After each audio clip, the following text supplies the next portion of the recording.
abajo, en la parte de abajo Sí, está, dice compartir pantalla. Hay que tocar eso bueno, y ya estamos grabando.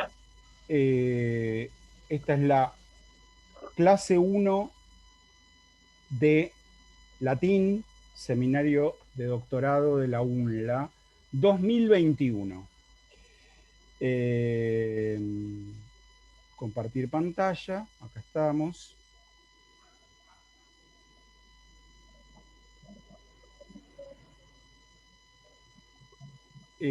Primero les quiero mostrar el aula. ¿La ven ya? sí. Sí, Bien. Esta es el aula, todos tienen acceso a ella. Y les digo porque todo lo que necesitan bajar lo van a bajar de acá. Ya está todo subido. No son muchos archivos, creo que son 9 archivos. ¿Eh?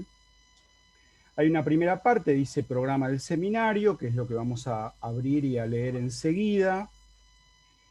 Hay una segunda parte, materiales de lengua, dice, incluye una breve historia del latín, breve de 8 páginas, breve.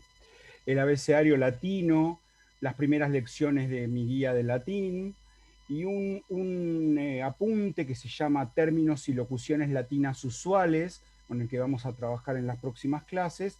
Y además, por si alguien no lo tiene, y supongo que la mayoría no lo tiene, un diccionario de latín, el famoso Vox o Vox de Bibliograph.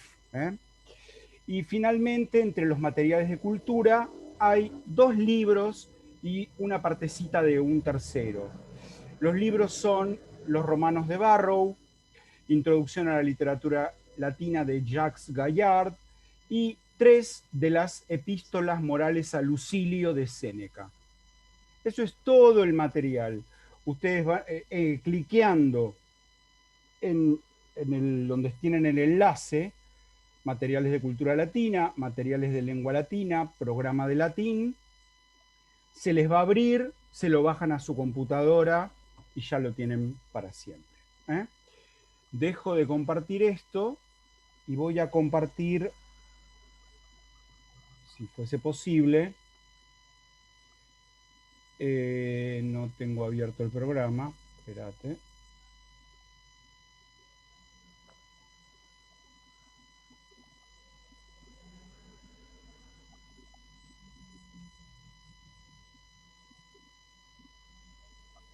Ahora sí. Bueno, este es el programa, marzo-mayo 2021.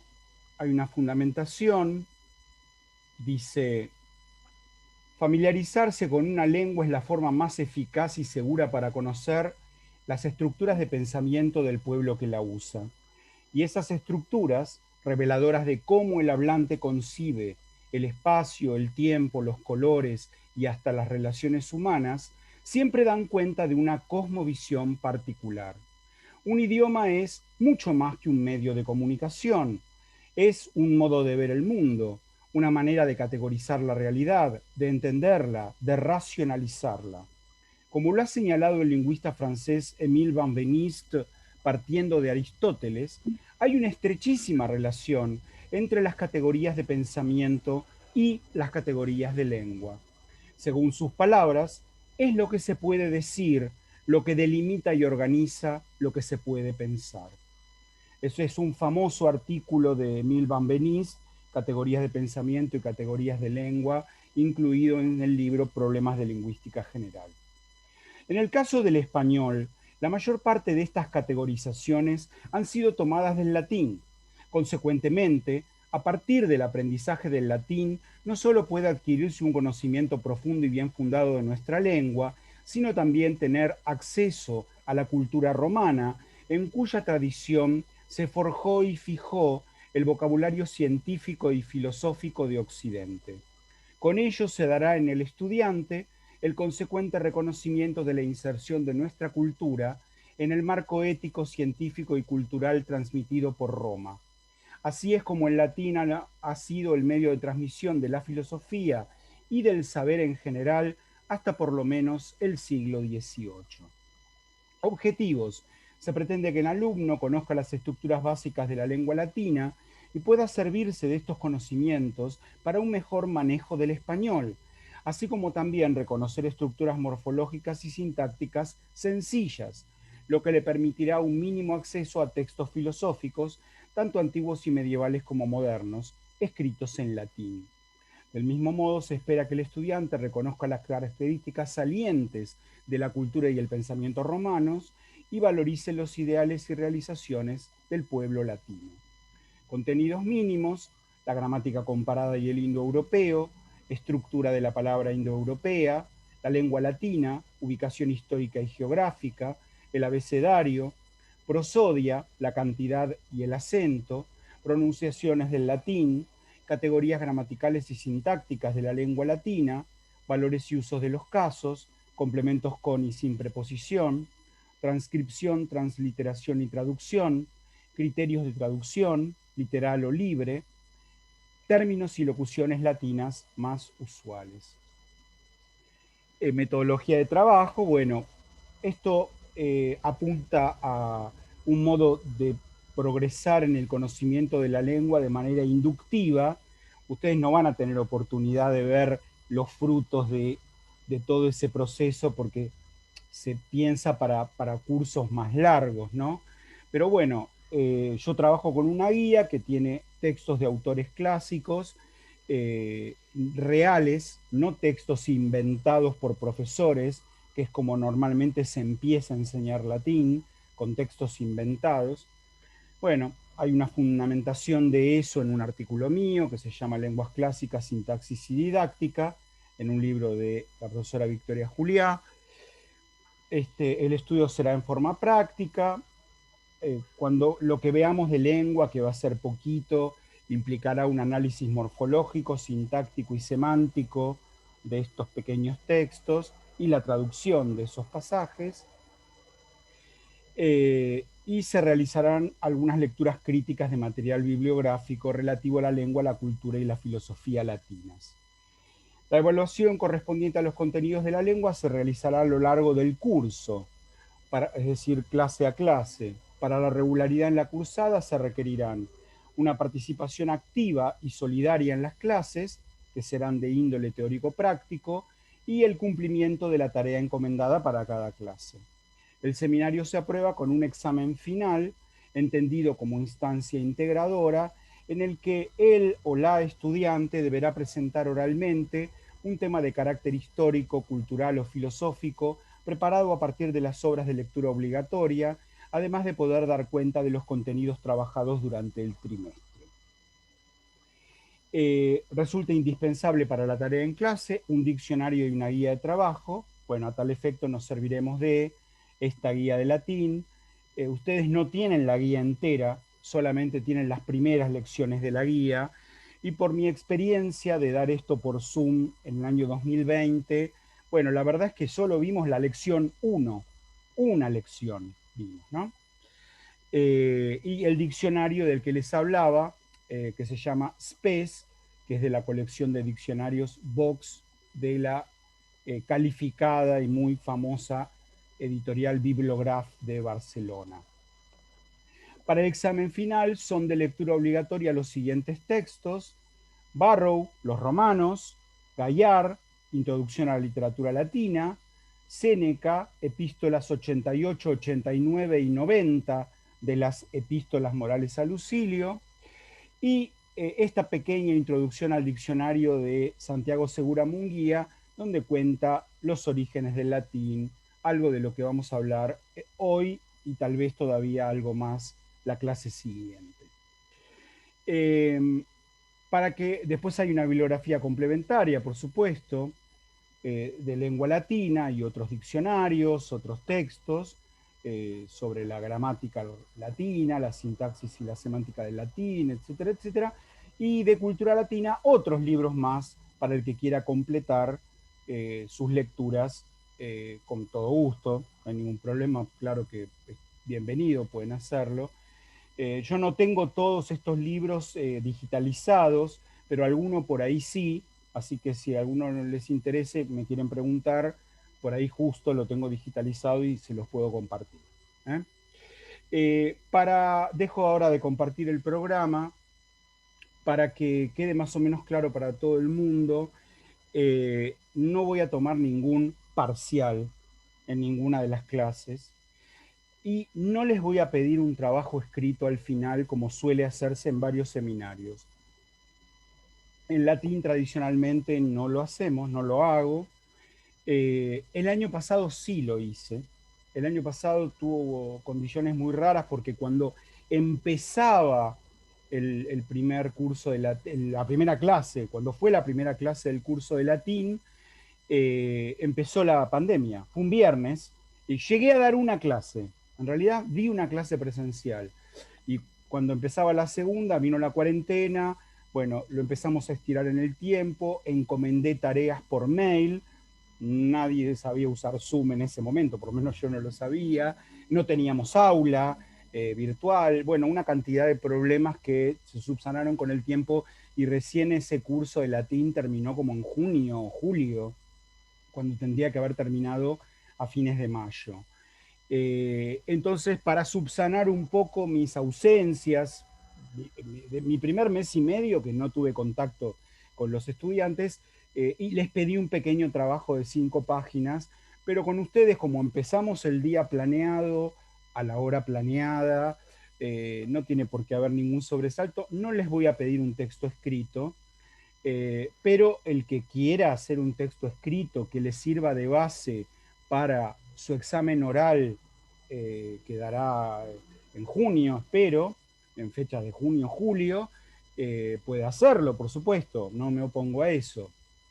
Pero el oral será el examen, que yo lo tomo oral. Ahora, por ejemplo, el viernes que viene, que no tenemos clase, voy a tomar examen a varios estudiantes del curso pasado, ¿no?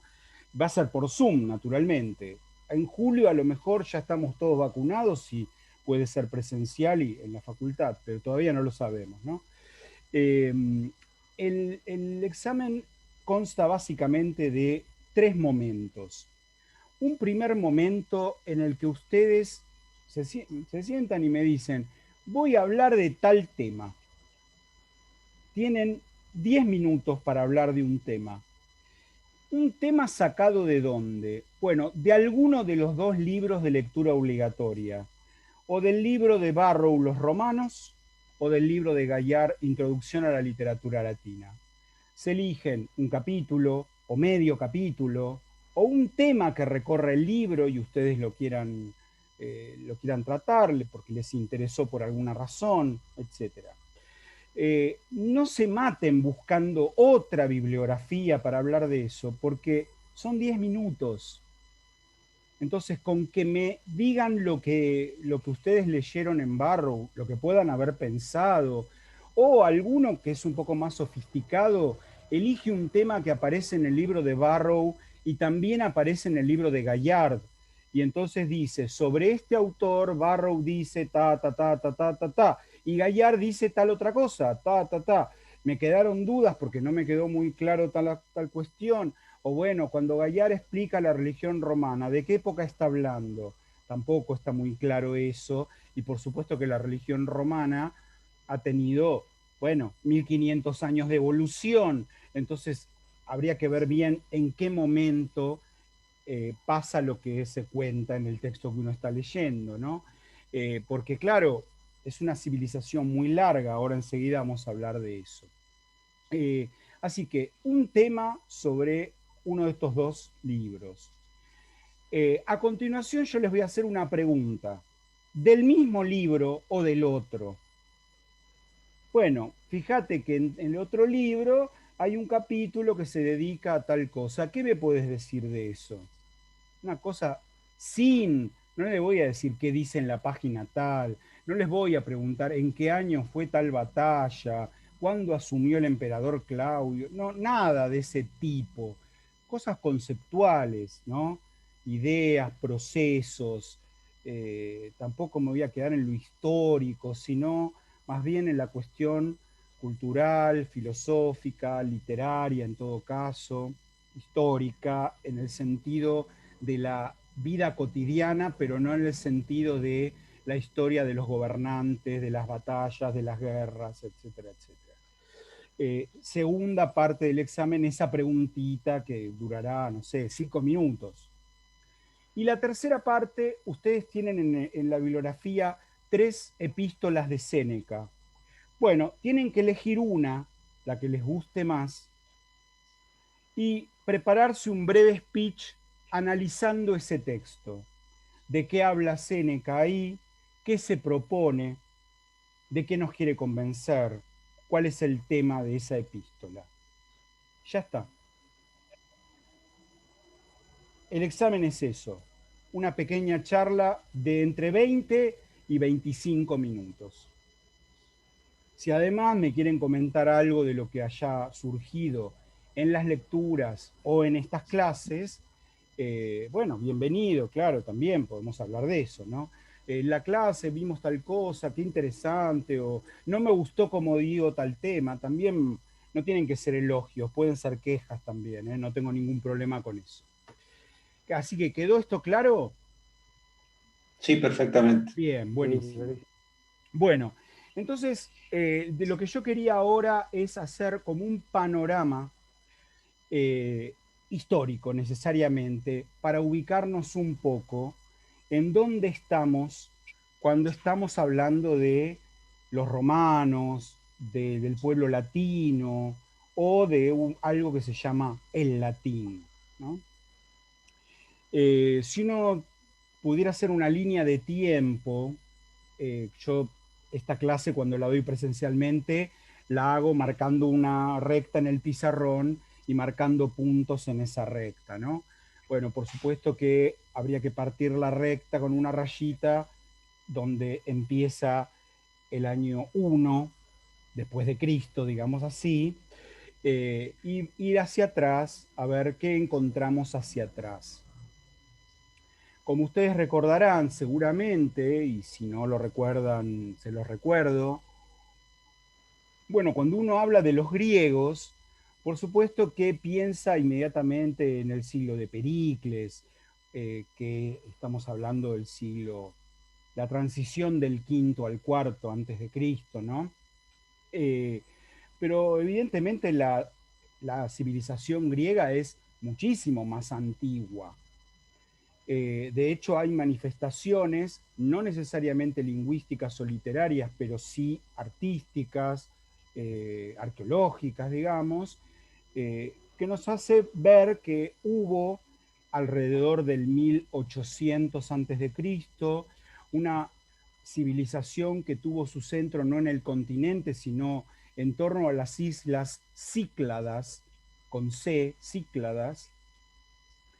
eh, Luego, hacia el 1500 a.C., el eje cultural y sociopolítico se traslada a la isla de Creta, y entonces se habla de un periodo cretense o minoico, minoico en alusión al rey Minos, al mítico rey de Creta, eso 1500, y luego, alrededor del 1200, se habla de una tercera civilización o de un tercer periodo en lo que sería la, entre comillas digo esto, prehistoria griega. Digo entre comillas porque no estoy hablando de la prehistoria. La prehistoria es millones de años hacia atrás. Estamos hablando nada más del 1200 antes de Cristo, o sea, de hace 3200 años. Ahí hay una civilización muy importante con centro en la ciudad de Micenas, ya en el continente, en lo que hoy es Grecia, la civilización micénica, que es aquella que se manifiesta abiertamente en la epopeya de la conquista de Troya. Esa es la civilización micénica. El rey de Micenas es Agamenón, es quien dirige las tropas griegas en la invasión a Troya. Y eso, esa catástrofe, la catástrofe de Troya, ciudad que resiste 10 años hasta caer, se produce alrededor del 1250 a.C. Esto lo sabemos con cierta certeza por pruebas arqueológicas, por pruebas de carbono 14, quienes han excavado en Troya Eso es en Turquía, en la actual Turquía, en una región que se llama Hisarlik, o la colina de Hisarlik. Han excavado 9 ciudades de Troya, es decir, Troya se reconstruyó 8 veces sobre ruinas, y todos más o menos coinciden en que hubo una Troya, algunos la llaman Troya sexta B y otras la Troya séptima. Esa habría sido la Troya invadida por los griegos. ¿Por qué? Porque hay algún tipo de prueba arqueológica, como por ejemplo puntas de flecha aqueas, puntas de flecha de los griegos continentales, y además la parte de construcción que queda, pedacito de pared, digamos, quemada. Y eso es lo que se dice, que los griegos quemaron Troya totalmente. Así que aparentemente eso habría sucedido ahí. Bueno, pero cuando uno habla de los griegos, no empieza por ninguna de estas 3 cosas que yo digo, sino que empieza por Homero. Homero nos habla de ese mundo, del mundo de la guerra de Troya, tanto en la Ilíada como en la Odisea. Claro, pero ¿dónde debemos ubicar a Homero? Y a Homero hay que ubicarlo en el siglo VIII antes de Cristo. Siglo VIII antes de Cristo. Por lo menos se supone que ya en ese momento, según algunos testimonios, había poetas, más que poetas, cantores, lo que se llaman aedas o rapsodas, recorriendo las ciudades griegas, ciudades que estaban surgiendo en ese momento, en el siglo VIII. El siglo VIII es el nacimiento de las poleis, de las ciudades-estado, y cantando estas epopeyas que presuntamente habría creado Homero, ¿no? Fue un gobernante de Atenas, Pisístrato, quien en el siglo VI antes de Cristo mandó recoger esos testimonios por escrito, y es así como existen una cantidad enorme de manuscritos, no todos completos, pero como son varios, con los pedacitos se pueden armar los textos de la Ilíada y de la Odisea posteriormente, y eso es lo que se publica cuando Gutenberg crea la imprenta en la modernidad, ¿no? Así que tenemos ahí un mundo del que nos habla Homero en el siglo VIII, pero contándonos cosas que él nunca vio, porque habían sucedido unos 400 años antes de que él viviera. Ahora, el siglo VIII no solo es importante por Homero, sino que también es importante dentro de la civilización griega, porque es cuando tiene lugar la primera Olimpiada. En el 790 y algo, no me acuerdo el año exacto, tiene lugar una Olimpiada, por lo menos la primera Olimpiada de la que tenemos noticias. ¿Y por qué? Bueno, porque se encontraron restos arqueológicos e inscripciones sobre piedras con los nombres escritos en griego, con el alfabeto griego que ustedes aprendieron, los nombres de los ganadores de esa Olimpiada. Y entonces tenemos ese testimonio de la escritura en el mundo griego, que a partir del cual podemos hacer rápidamente una evolución de cómo la historia cultural griega tuvo un desarrollo brutal en los siguientes 5 siglos, desde el siglo VIII al siglo III antes de Cristo. Ahí pasó casi todo lo que uno tiene que saber del mundo griego. Y cuando uno dice, bueno, y hubo un momento crucial, los griegos dirían un acmé, una cima, un momento culminante. Sí, el momento culminante se dice que es los años en los que gobernó Pericles la ciudad de Atenas. Bueno, muy bien, ustedes saben que eso está ligado por parte de la ciencia política, de los historiadores, de los periodistas, con la democracia, con el nacimiento de la democracia, y entonces eso está muy valorizado. Bueno, yo tengo una posición un poco crítica respecto de esta democracia ateniense, no porque niegue que haya existido algo parecido a lo que luego se llamaría democracia, eh, sino porque, bueno, ha tenido unas características un poco especiales ese periodo que además fue muy breve, ¿no? Estos gobiernos de Pericles, que además estaba ya como azotado por Esparta, Atenas estaba en guerra con Esparta, Esparta era una ciudad mucho más poderosa que Atenas, y terminaron sitiando Atenas, que estuvo sitiada durante varios años, hasta que finalmente cayó. Cuando cayó Atenas, cayó Pericles también, se acabó la democracia, por decir así. Esparta les puso un gobierno provisorio, el gobierno de los 30 tiranos, que controlaban ellos, los espartanos, y se acabó lo que supuestamente había sido el florecimiento político, pero también cultural de Atenas, ¿no? Bueno, las convenciones históricas quieren que a esos pocos años, que fueron unos 30, no más que eso, los ampliemos un poco y a eso lo llamemos el siglo de Pericles, ¿no? El siglo de Pericles. Eso, bueno, tiene sentido por algunas razones, ¿no? Tiene sentido hablar del siglo de Pericles porque efectivamente Pericles, con todas sus cosas que podríamos criticar, alguna la voy a criticar ahora enseguida, era un tipo que favoreció enormemente el desarrollo cultural en todos los sentidos, ¿no?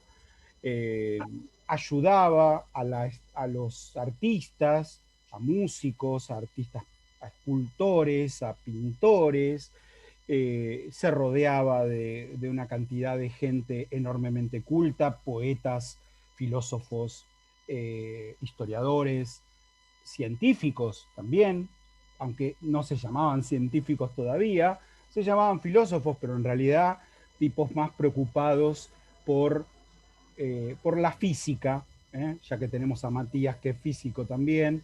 Ustedes saben que los primeros presocráticos fueron esos, lo llamaban los físicos, preocupados por el principio, si el principio era el fuego, el agua o qué, ¿no?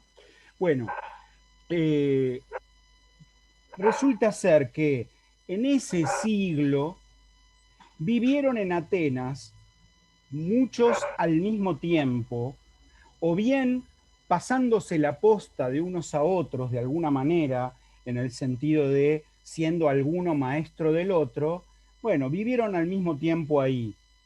Esquilo, Sófocles, Eurípides, eh, Sócrates, Platón, Aristóteles, eh, para nombrar así a tres trágicos fundamentales y tres filósofos cruciales en lo que llamamos filosofía griega, pero además a eso podríamos sumar a los tan vapuleados sofistas, tipos de una importancia muy grande para mí, no sé, un Gorgias, por ejemplo. Bueno, toda esa gente ahí, historiadores como Tucídides, eh, líricos, bueno, todos esos tipos vivieron ahí al mismo tiempo. Y eso hace que ese momento histórico haya sido como un momento culminante en la historia de la civilización griega. Después lo que esperaba era más bien la decadencia, ¿no? Digamos, hubo este dominio de Esparta, pero en pocas décadas llegaron los macedonios, Filipo de Macedonia conquistó lo que sería Atenas, Filipo tenía la intención de conquistar al mundo, no lo logró, su hijo Alejandro se lo propuso, invadió todo lo que pudo, pero murió a los 36 años, jovencísimo. Bueno, todo eso pasó en muy poco tiempo porque vean que Aristóteles fue maestro de Alejandro, así que estamos muy cerca de todo eso. Y después, bueno, ya en el siglo I antes de Cristo, en el siglo III antes de Cristo, Roma invade Grecia. Así que ya, bueno, ese esplendor queda en la nada. Pero, ¿por qué les cuento todo esto de Grecia? Me quedan 7 minutos en este Zoom y luego volvemos otra vez. Les cuento todo esto porque, para que hagamos el paralelo con Roma, con la cronología romana, ¿no? Así como en Grecia hay un siglo de Pericles, en Roma hay un siglo de Augusto. Y vamos a ver ahora cuándo fue. ¿Qué sabemos de los latinos? Bueno, hay explicaciones legendarias y literarias, naturalmente, ¿no? ¿Qué dice Virgilio en la Eneida? Bueno, que los latinos habrían surgido de un grupo de soldados troyanos que huyeron de Troya el día que los griegos tomaron la ciudad, con una cantidad de estatuas de dioses y con la intención de fundar una nueva Troya en Italia. Esa orden se la da Venus a su hijo bueno, hay que actuar en consecuencia y así empieza la Eneida, digamos. No es que la Eneida empiece ahí, no empieza ahí, pero la historia que se cuenta en la Eneida es un poco esa, ¿no? La búsqueda de un lugar en Italia para fundar una nueva Troya. Eneas no logra eso, Eneas no logra fundar una nueva Troya, funda otra ciudad llamada Alba Longa, y recién sus tataranietos, que son los mellizos Rómulo y Remo, serán los fundadores de una ciudad llamada Roma. ¿Cuándo tuvo lugar eso? Bueno, en el calendario legendario y según lo que anota Tito Livio con fechas romanas, yo lo paso a las fechas actuales, el 22 de abril del 753 a.C., Rómulo y Remo habrían fundado Roma. 753 a.C., es decir, mediados del siglo VIII. En ese momento, en Grecia, mediados del siglo VIII, se hacían las Olimpiadas y había surgido la escritura alfabética. No me voy a detener en los tipos de escritura anteriores, que también los hay. Los cretenses tuvieron un tipo de escritura bastante parecida, así a ojímetro, a lo que son los jeroglíficos, más avanzada que los jeroglíficos, pero parecida a los jeroglíficos. Y luego los micénicos también tuvieron un tipo de escritura, en este caso silábica, llamada lineal B. No me detengo en eso, hablo del alfabeto. Siglo VIII, los griegos conocen ya el alfabeto. Los romanos aparentemente no. Los romanos aparentemente no. En el siglo de Pericles, es decir, a caballo del V al IV antes de Cristo, últimas décadas del siglo V, primeras décadas del siglo IV antes de Cristo, Roma era una aldea, una aldeíta, nada, era la nada misma. Pero en 100 años prospera mucho. Y en el siglo III empieza a querer disputar el poder sobre el Mediterráneo a los africanos que estaban viviendo al norte de África y que básicamente eran los habitantes de Cartago. Ahí empiezan las famosas guerras púnicas, bueno, finalmente el triunfo sobre los cartagineses después de 3 guerras, y el dominio del mar que le posibilita a Roma la seguridad y el apoyo para que sus tropas por tierra también empiecen a avanzar hacia Hispania, un poco más adelante, luego hacia Britania y por supuesto hacia el este. Pero en el siglo V Roma era la nada misma. En el siglo III tenemos los primeros testimonios de escrituras en piedra, escrituras en cacharro, en latín. Siglo III antes de Cristo. Y aparecen también manuscritos, aparece la literatura, ¿no? Algunos esclavos griegos que escriben epopeyas, en parte en griego, en parte en latín. Livio Andrónico, por ejemplo, que más bien escribe en griego, aunque también escribió en latín, y luego Ennio, que copiando a Homero y copiando a los épicos griegos, escribe una epopeya en latín de la que se conservan unos 100 versos, no más que eso, ¿no? Todo eso ya es siglo III. Y luego aparecen los comediógrafos.